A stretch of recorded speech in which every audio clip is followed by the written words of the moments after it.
오늘 우리가 다루는 시편 51편, 시편 전체에 나오는 7편의 참회의 시, 6편, 32편, 38편, 39편, 그리고 51편과 130편, 그리고 마지막으로 143편이 그에 해당하는 부분인데, 그 중에 6편과 32편은 이 51편과 동일한 주제의 내용들을 다루고 있습니다.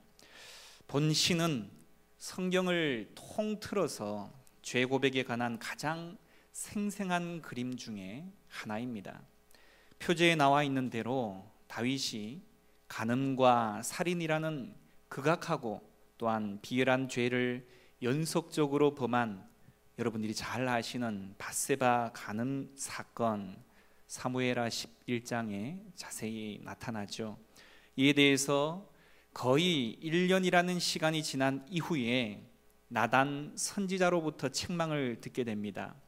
하나님을 떠나고 또한 진실과 정직을 버린 행위, 또한 자신의 죄악된 본성을 따라서 살고 그 중심에 하나님이 없는 그런 삶의 모습을 바라다 보면서 진심으로 회개하고 또한 한 걸음 더 나아가서는 죄로 단절된 하나님과의 관계를 회복하고 싶은 시인의 갈망을 노래한 시가 바로 이 시편 51편입니다. 시편 51편의 배경을 좀 여러분이 잘 알고 계시긴 하시지만 그냥 추억한다라는 의미에서 잠시 말씀을 드리면, 사울 왕의 사후 다윗이 남북으로 분열되었던 이스라엘 왕국을 통일하고 정복 사업이 막바지에 이를 무렵입니다. 우기가 지나고 또한 전쟁하기에 적절한 때가 돌아왔습니다. 그런데 다윗은 그 전쟁에 출전하지 않고 자신의 수하들만 전쟁터로 내보냈습니다. 그리고 왕궁에서 하루하루를 무료하게 보내고 있었습니다. 그러던 어느 날 옥상을 거닐 때 그의 눈에 집에서 한 여인이 목욕하는 것이 보였는데 그렇게 아름다울 수가 없었다라는 것입니다.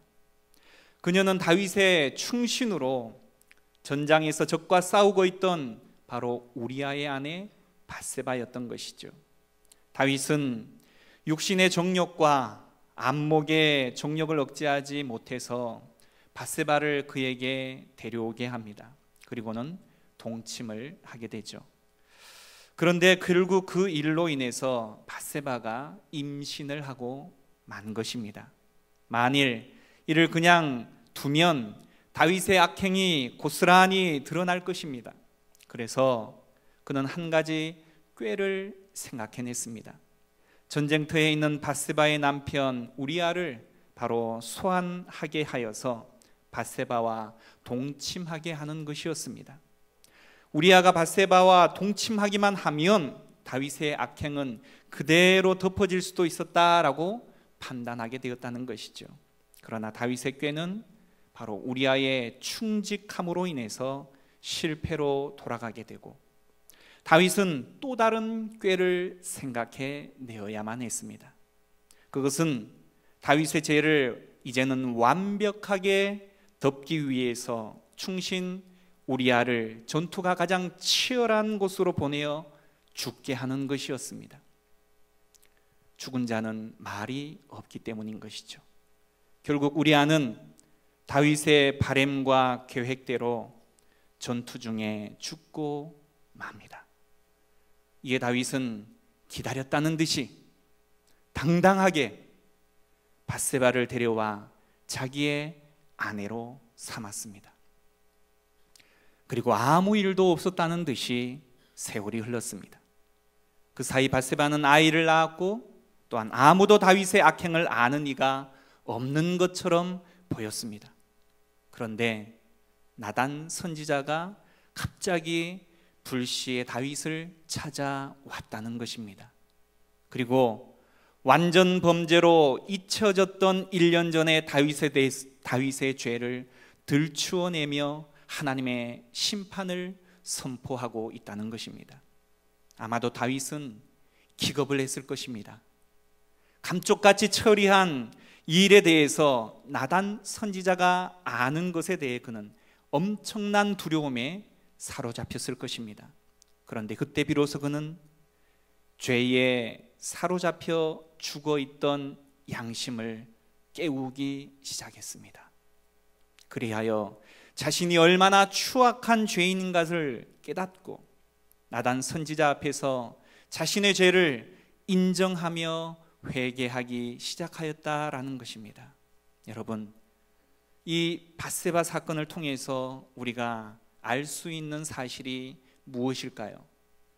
무엇보다도 하나님은 우리의 인생의 모든 행위를 알고 계신다라는 것입니다. 아무리 은밀한 곳에서 감쪽같이 행한 일이라 할지라도 하나님은 다 아신다는 것입니다. 하나님은 우리 인생의 마음 속까지도 생각까지도 다 아시는 분이십니다. 따라서 우리는 하나님 앞에서 무엇을 감출 수 있다라는 생각을 애초부터 버려야 하는 것입니다. 무엇을 하나님께 숨기려 해서는 안 된다는 것입니다. 사람들은 사람이 보는 앞에서는 악을 쉽게 저지르지를 못합니다. 왜 그렇습니까? 처벌이 두렵기 때문이죠. 그런데 하물며 최고의 재판장이신 하나님이 우리를 지켜보고 계심을 인식한다면 어떻게 우리가 이렇게 손쉽게 죄를 범할 수 있느냐라는 것입니다. 결국 우리는 지금 당장 우리 눈에 보이지 않는다 하여서 그 하나님을 향한 두려움을 놓쳐버리고 죄를 밥짓듯 그렇게 짓고 있는 인생을 살아가고 있는 것입니다. 정녕 우리는 날마다 하나님 앞에서 살아가고 있음을 잊지 말아야 하고 또한 악을 미워하며 살아가는 자들이 되어야 한다는 것입니다. 먼저 우리 말씀 한 절 한 절을 살펴보며 오늘의 말씀을 함께 나눠보려 합니다. 1절 말씀에 이렇게 이야기를 하고 있죠. 하나님이여 주의 인자를 따라 내게 은혜를 베푸시며 주의 많은 긍휼을 따라 내 죄악을 지워 주소서. 인생은 아무도 죄에서 자유로울 수 없는 존재죠. 여러분, 다윗이 어떤 사람이었습니까? 그는 하나님의 마음에 합한 사람이라고 불릴 만큼 하나님 중심으로 살았던 사람이었습니다. 그는 완벽한 사람처럼 보였습니다. 도무지 죄를 지을 것처럼 보이지를 않았다는 것입니다. 그런데 그러한 다윗이 이스라엘 역사상 최대의 스캔들이라고 불릴 만한 사건에 연루되었다는 것입니다. 이것이 인간입니다. 누구나 죄를 지을 수 있는, 죄에서 완전히 자유롭지 못한 것이 바로 인간이라는 것입니다. 사람은 누구나 부패한 죄의 본성을 가지고 태어나기 때문이죠. 신앙이 견고한 사람은 하나님에 대한 신앙으로 죄의 본성을 강하게 억제하기는 하지만 근본적으로 죄의 본성은 억제되기는 하여도 사라지지는 않는다는 것입니다. 따라서 그 신앙이 견고하던 자도 신앙이 약화되어지면 그 억제되어 있던 죄의 본성이 되살아나서 순식간에 죄의 노예가 되어지고 만다는 것입니다. 믿음의 조상으로 불리던 아브라함도, 인류가 멸망하는 가운데도 유일하게 구원받은 노아도 모두가 그 죄의 그림자 가운데 놓여 있던 사람들이었습니다. 아마도 우리가 가지고 있는, 또한 우리가 가질 수 있는 지식 중에 가장 얻기가 힘든 지식이 바로 내가 죄인이라는 지식일 것입니다. 사람이 자기 자신을 알기라는 것은 지극히 어렵기 때문이라는 것이죠. 7절 말씀에 우슬초로 나를 정결하게 하소서. 내가 정하리이다. 나의 죄를 씻어주소서. 내가 눈보다도 희리이다. 다윗은 지금 죄로 인해서 더러워졌던 자신을 정결케 하는 것에 대해서 구약 성경 레위기 14장에 나오는 한센병 정결례에 비유함으로 자기가 지은 죄가 얼마나 혐오스럽고 두려운 것인지를 표현하고 있습니다. 사실 죄는 사람의 영혼을 심하게 부패하게 하는 것은 물론 영혼으로 영원한 멸망에 이르게 하는 중대한 질병입니다. 한센병이 사람의 육신을 썩게 한다면 죄는 사람의 영혼을 썩게 하는 것입니다. 우리는 조금만 신앙적으로 나태해져도 금세 죄를 범할 수밖에 없는 연약한 자들입니다. 우리는 그러하기에 죄에 대해서 자신하지 말아야 할 뿐만이 아니라 다른 사람이 지은 죄에 대해서 이러쿵저러쿵 손가락질하지 말아야 하는 것입니다. 왜 그렇습니까? 그가 저지른 죄 이상으로 내가 저지를 수 있는 위험이 항상 내 가운데 있기 때문입니다. 하지만 넘어지지 않는 사람보다도 넘어졌다가 다시 일어서는 사람이 위대한 사람이라는 말이 있습니다. 마찬가지로 죄를 짓지 않는 것보다도 죄를 짓고 난 이후에 진심으로 회개할 줄 아는 것이 우리에게 있어서는 더 중요한 것입니다. 사실 율법대로 하자면 도저히 용서받기 어려운 천인공노할 죄인인 다윗, 그런데도 그는 뻔뻔스러울 정도로 하나님의 인자와 자비에 의지해서 하나님 앞에 용서를 구하고 있습니다. 참으로 다윗은 지금 하나님께 당치도 않는 간구를 하고 있다라고 말할 수 있다는 것입니다. 그런데 하나님은 그의 간구를 물리치지 않으십니다. 결국 하나님의 인자는 사하지 못할 죄가 없을 만큼 너무나도 측량할 수 없는 큰 인자이십니다. 사랑하는 성도 여러분, 여러분이 연약하여 죄를 짓게 될 경우에 회개하기를 주저하지 마십시오. 교회는 의인들의 모임이 아니라 죄인들이 나와서 구원받는 곳입니다. 그렇다 하여서 회개하지 않는 죄인이 출입하는 곳은 아닙니다. 다윗 왕은 죄를 아는 자였습니다. 또한 그는 그 아는 죄를 지은 자였습니다. 뿐만 아니라 그는 진정한 회개를 아는 자였을 뿐만이 아니라 그 회개에 대해서 진심으로 통회하며 하나님 앞에 자복한 자이기도 하였습니다. 사실 죄는 거부하기 힘든 유혹의 매력이 있죠. 보십시오. 다윗에게는 미갈이라는 왕후가 있었습니다. 그리고 그에게는 많은 궁녀도 있었죠. 그런데 왜 하필이면 남의 여자가 더 예쁘게 보이냐라는 것입니다. 하고 많은 여자들 중에서 왜 하필이면 남의 유부녀가 그토록 예쁘게 보여서 죄를 짓게 만드냐라는 것입니다.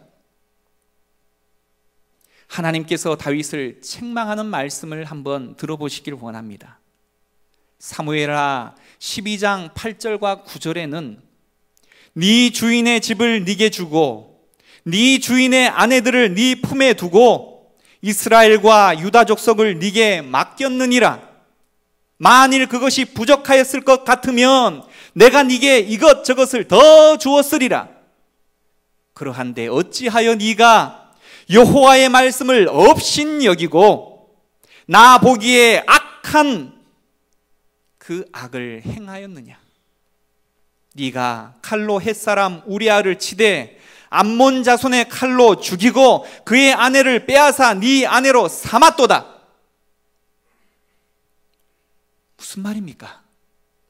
네가 원한다면 얼마든지 허락할 텐데 왜 남의 여자를 건드리냐라는 것입니다. 우리가 생각해야 할 문제가 여기에 있습니다. 여러분, 죄가 얼마나 매력적입니까?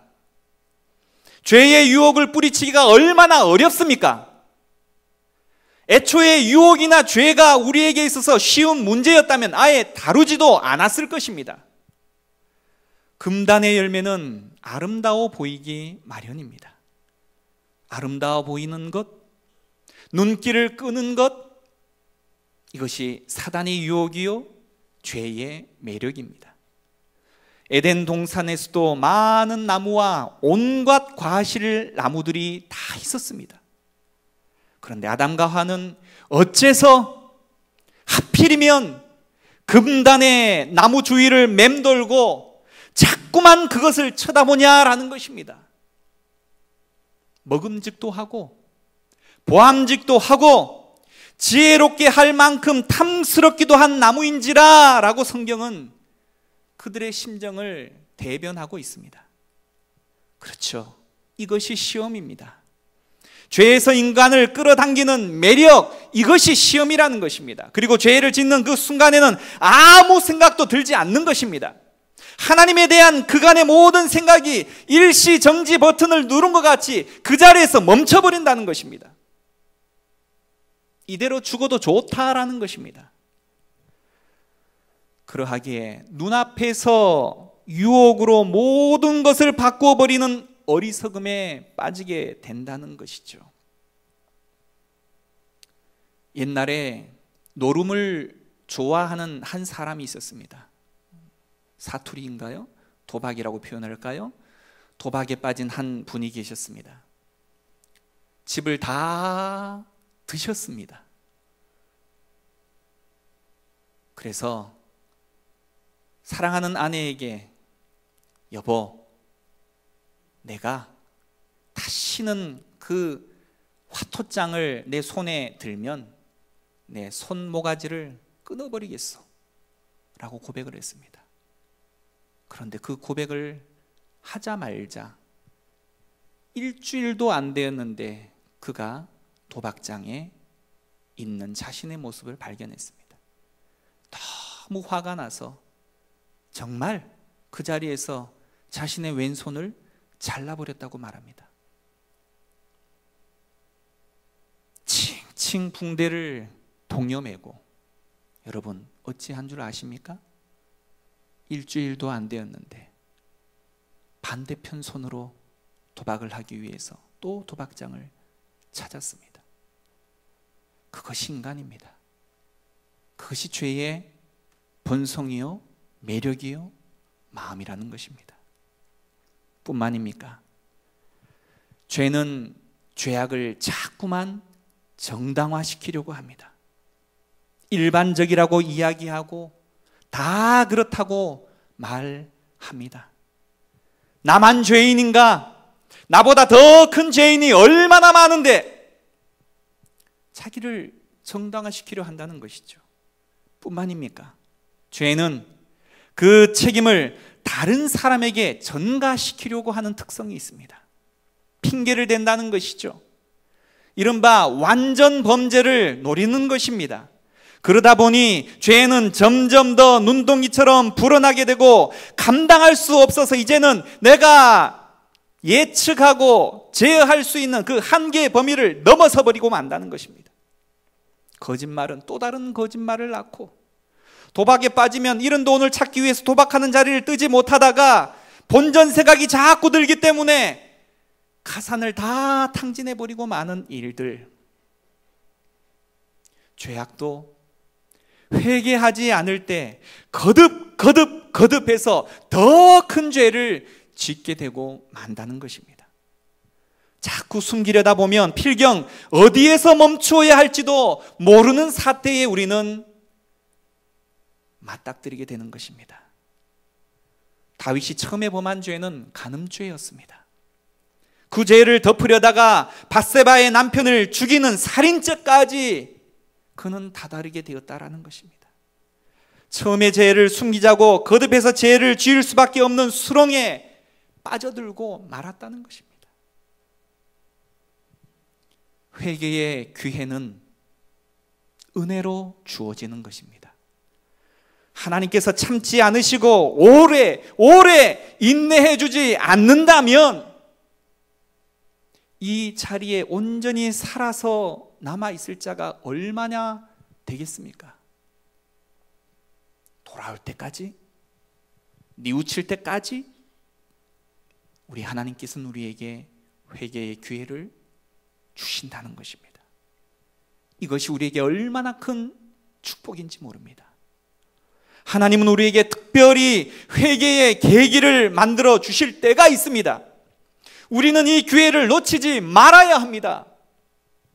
그렇게 볼 때 다윗에게 나단 선지자를 보내주신 것은 하나님의 은총이죠. 혼자서는 회개하기가 어려웠을 것입니다. 뉘우치고 괴로워하면서도 문제 해결을 얻지 못하고 있을 때에 나단 선지자가 찾아왔다라는 것입니다. 그로부터 책망을 받음으로 비로소 다윗은 용기를 얻습니다. 우리에게 찾아오는 책망의 순간은 그래서 결코 해가 아닌 것입니다. 절호의 기회일 수 있다라는 것입니다. 오늘도 하나님의 말씀이 이 자리에 계신 여러분들의 마음에 부딪혀 오면서 회개하라라고 촉구할 때에 이때야말로 은혜의 기회라는 것을 잊지 말고 이 마지막 기회를 반드시 붙잡으시기를 원합니다.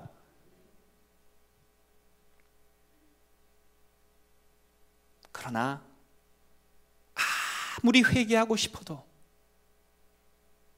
용기가 없으면 회개를 하지 못합니다. 용기가 없어서 우물쭈물하다가 세월을 다 보내는 사람이 얼마나 많은지 모릅니다.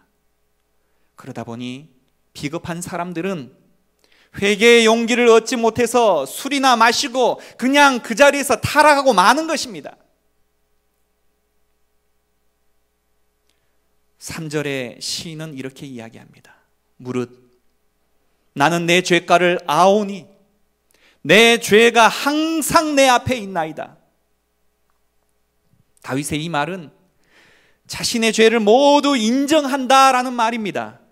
또 그는 자기 죄를 인정할 뿐만이 아니라 우리가 읽지는 않았습니다만 14절에 보시면 자기의 죄에 대해서 구체적으로 고백하고 있습니다. 성경은 만일 우리가 우리 죄를 자백하면 그는 미쁘시고 의로우사 우리 죄를 사하시며 우리를 모든 불의에서 깨끗하게 하실 것이요. 요한 1서 1장 9절의 말씀입니다. 그러나 여러분, 사실 죄를 인정하고 고백한다는 것은 결코 쉬운 일이 아니죠.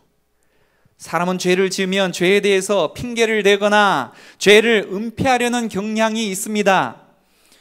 죄를 은폐하려고 하는 것은 죄가 수치스러운 것이기 때문입니다. 뿐만 아니라 그 죄로 인해서 처벌받을 것에 대한 두려움이 우리 가운데에 찾아온다는 것입니다.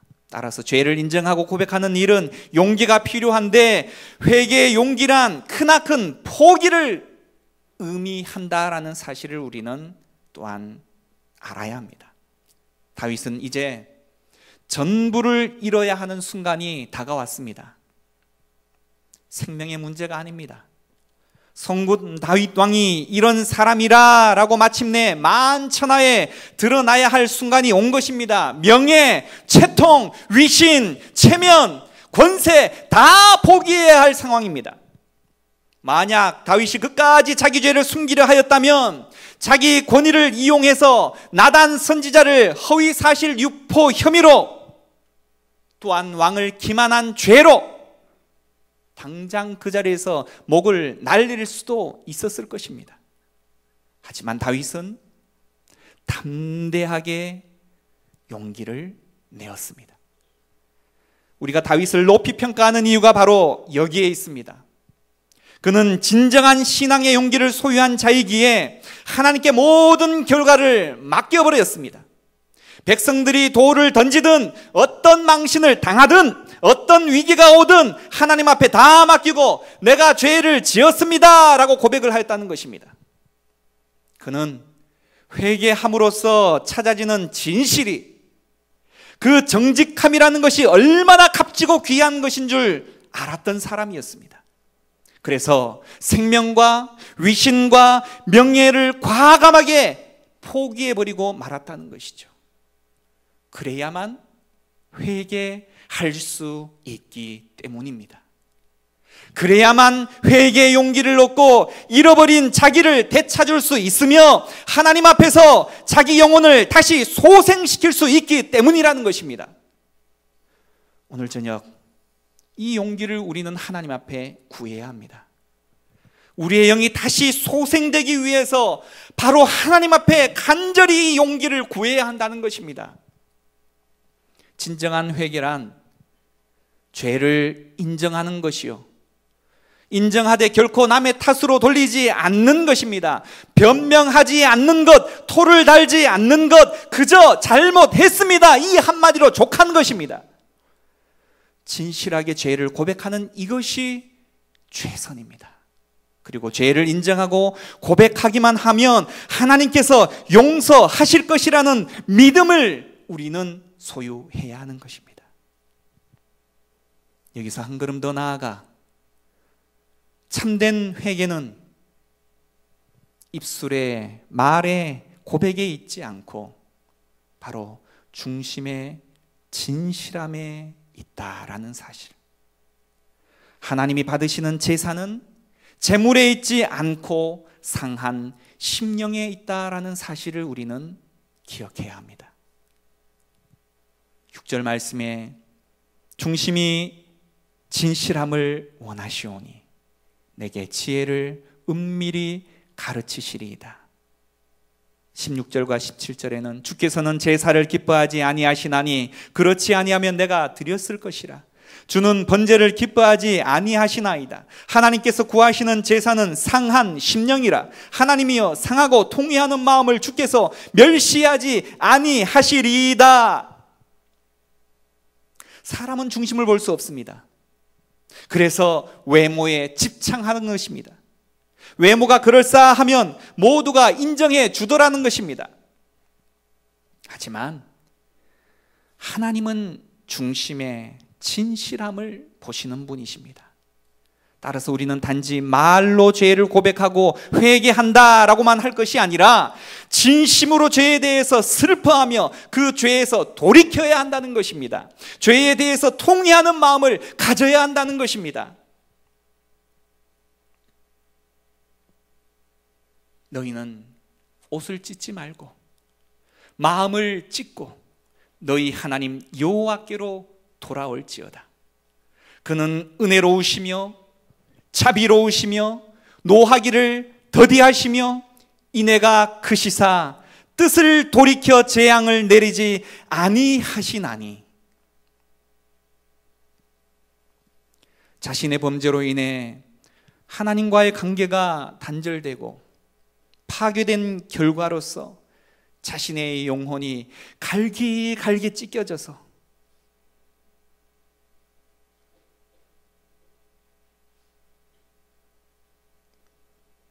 너무나 상한 상태, 그 애통해야 하는 마음으로 하나님께 매달리는 그 상한 심령이 우리에게 필요한 것 아닙니까? 하나님은 죄인들을 너무나 사랑하시기에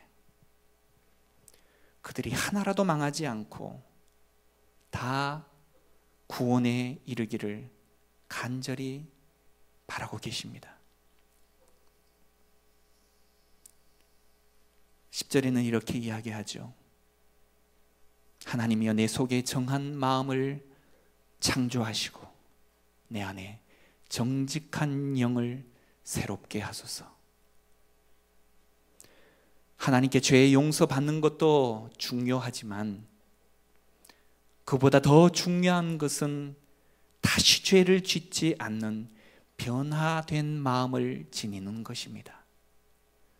죄를 철저히 미워하며 죄의 길에서 떠나 오직 하나님이 기뻐하시는 편에 서고자 하는 깨끗한 마음이 있을 때 우리는 같은 죄를 거듭해서 범하거나 쉽게 범죄하는 일에서 또한 습관적인 회개에 머물러서 하나님의 사죄하시는 은혜를 헛되게 하는 데서 떠날 수 있는 것입니다. 이렇듯 사람이 의의 삶을 살기 위해서는 죄의 본성을 가진 우리의 옛 심령을 죽게 하고 의의 새로운 심령으로 덧입을 때에 우리는 온전한 믿음의 삶을 걸어갈 수 있는 것입니다. 다시 말해 우리의 심령이 새롭게 거듭나야 한다라는 것입니다. 이 일은 오직 창조주 하나님만이 하실 수 있는 일입니다. 따라서 우리도 다윗의 고백을 따라서 하나님, 내 안에 정한 마음을 창조하시고 정직한 영을 새롭게 하소서라고 간구해야 할 것입니다. 12절과 13절에는 이렇게 하나님으로부터 죄 용서함을 받은 자가 어떠한 삶을 살 수 있는지를 우리에게 보여주고 있습니다. 주의 구원의 즐거움을 내게 회복시켜 주시고 자원하는 심령을 주사 나를 붙드소서. 그리하면 내가 범죄자에게 주의 도를 가르치리니 죄인들이 주께 돌아오리이다 라고 말하고 있습니다. 죄의 문제를 해결받을 사람은 바로 다른 사람의 죄악에 대한 문제를 도와줄 수 있는 사람이 되어져야 한다라는 것입니다. 하나님께서 자신의 죄를 사하여 주시고 자원하는 심령을 주신다면 오늘 시인은 하나님의 도를 범죄자들에게 전하여서 그들 또한 하나님께 돌아올 수 있도록 하겠다라고 고백하고 있는 것입니다. 사실 우리가 구원을 받은 것도 먼저 구원받은 사람들이 우리에게 사죄의 길을 가르쳐 주었기 때문 아닙니까? 사람이라면 누구든 죄를 해결받고 싶어 합니다. 사람들은 자기가 죄인이라는 것을 알면서 그것을 해결할 방법을 몰라서 여전히 죄 가운데 머물며 그로 인하여 두려워하고 또한 고통 가운데에 거하고 있는 사실. 그리고 대개의 사람들은 그러한 상황을 어쩔 수 없는 것으로 받아들이고 체념하기에 일수다라는 것입니다. 우리가 이러한 그들을 바라보면서 나는 죄 사함을 받았으니 됐다 이렇게 말하면서 느긋하게 그들의 고통당하는 것을 어떻게 구경만 할 수 있겠습니까? 우리는 그들이 죄 사함을 받고 구원에 이를 수 있도록 적극적으로 도와야 할 책임이 있는 사람들입니다. 그들에게 죄를 사함받을 수 있는 그 길들을 가르쳐 주어야 한다는 것입니다. 오늘의 말씀을 통해서 저는 서너 가지의 교훈을 얻을 수 있을 것이라 생각을 합니다. 먼저는 다윗과 같은 신앙의 영웅이 오히려 천인공노할 범죄를 자행한 사실로 실로 전 인류가 단 한 사람의 예외도 없이 죄성에 오염된 현실을 적나라하게 보여주고 있다라는 것입니다. 우리 또한 이 땅 가운데 삶을 살아가면서 짓는 죄악의 내용들은 실로 다양하죠. 이처럼 수많은 죄를 범하는데도 하나님에게 은혜와 인애와 자비가 넘치셔서 오래 참으시고 기다리시기 때문에 우리는 멸망하지 않고 있다는 것입니다. 우리가 잘나서도 아니고 하나님이 없어서도 아니라는 것입니다. 또한 범죄한 자는 즉각적인 회개를 통해서 하나님과 관계를 회복해야 합니다. 지체되면 지체될수록 회개하기가 더욱 힘들어지고 어려워지기 때문이라는 것입니다. 이 일들로 인해서 생명과 축복의 근원이 되시는 하나님과의 관계가 어려워지고 그 결과로 인간 전 존재의 파멸을 우리는 경험할 수밖에 없다라는 사실을 우리는 매 순간마다 깨닫고 있지 않습니까?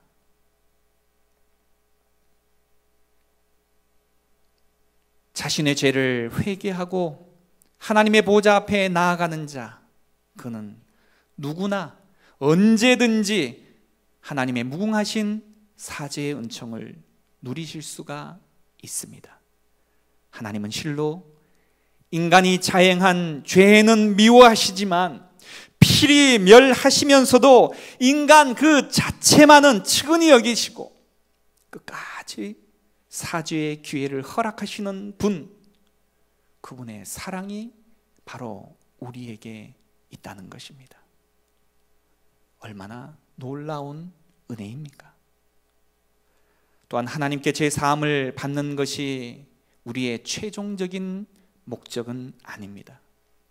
죄 사함 그 이후의 근본적인 내면의 변화, 또한 옛사람을 벗고 정결한 마음과 굳건한 말씀에 근거해서 조그만 죄에 대해서도 마음 아파하고 깨달은 대로 지속적으로 걸어갈 수 있는 믿음의 의지, 이것이 우리에게 지금 필요한 영역이다라는 것입니다. 죄 사함을 받은 자는 죄가 얼마나 무서운 것임을 알기 때문에 다른 사람에게도 이 죄의 심각성을 또한 전달하고 알려주어서 올바른 하나님의 길로 돌아서게 하는 그 일들 가운데에 그 사명을 우리가 받고 있다라는 사실입니다. 한 걸음 더 나아가서 한 개인의 변화는 결국 사회의 변화를 갈망하게 되어져 있습니다. 우리가 사는 사회 또한 정직과 공의가 세워지고 믿음의 공동체가 될 수 있기를 꿈꾸고 내가 할 수 있는 일을 찾아서 행하는 자가 되는 것,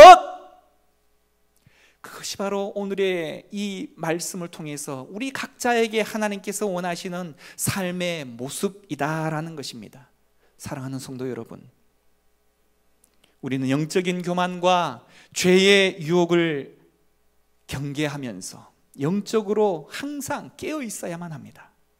죄는 내 마음 안에서 하나님을 가로막는 거대한 구조물들을 세워가고 있습니다.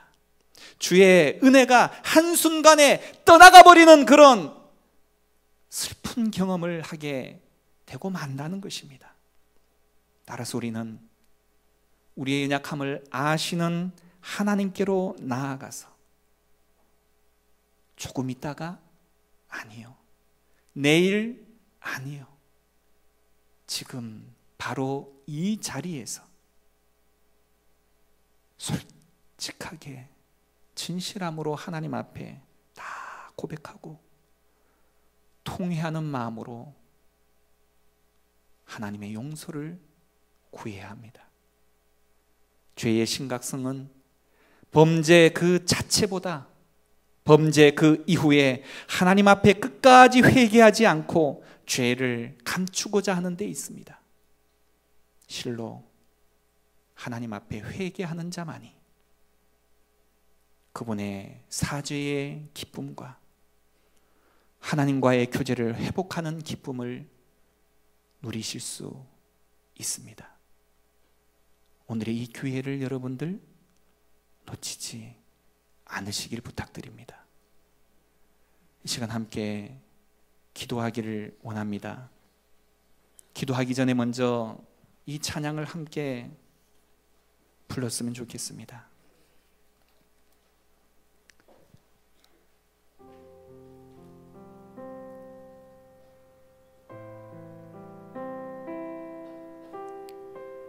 주보혈 날 정결케 하고 주보혈 날 자유케 하니, 주 앞에 나 예배하는 이 시간 나의 모든 것을 주께 드립니다.